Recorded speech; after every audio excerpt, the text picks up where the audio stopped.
Magulo at mabagal ang asenso. Diyan daw kilala ang Mindanao. Pero ibang mukha ng Mindanao ang pinakita sa amin ng probinsya ng Cotabato.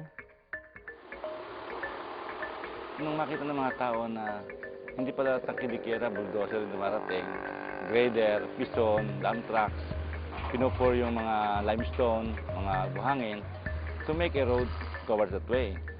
So sabi nila, iba na ito.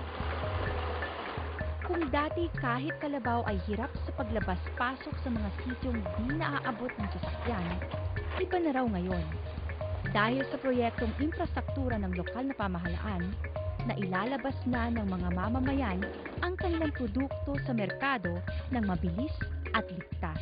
Hindi po nakakapasok yung government services doon, hindi napapasukan ng mga sundalo, hindi napapasukan ng pulis. Para makalabas yung produkto ng mga tao doon, kailangan dadaan sila doon sa mga commanders, mga rebelde doon, na magbibigay sila ng taxes, no? Revolutionary taxes doon. Ngayon, wala na yun. Hatid ng Kabalikat Palma Infrastructure Program ang proyektong Farm to Market Roads na ito.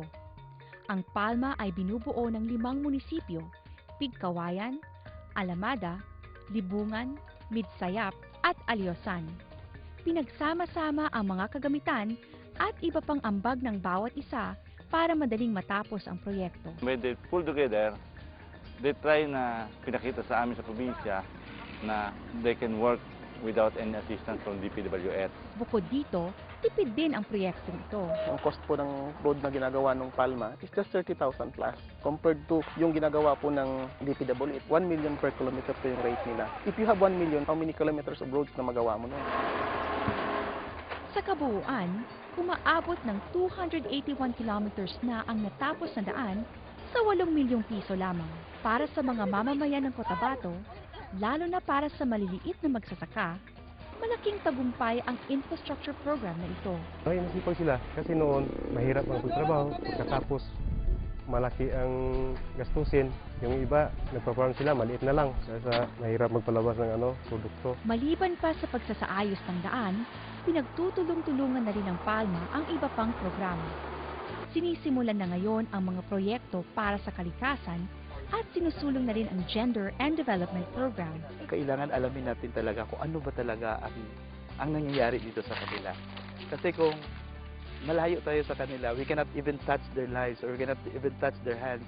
We cannot feel na ganito pala kahirap ang buhay nila dito sa baba. Siguro natin pwedeng bigyan ng presyo yung pong pagbabalik tiwala ng mga tao sa gobyerno na meron pa palang pwedeng magandang magawa ang gobyerno. Kahit lamang sa mga mumunting kakayahan ng bawat isa sa atin, para sa akin, institutionalize na po yung Palma Alliance sa puso at isipan ng mamamayan.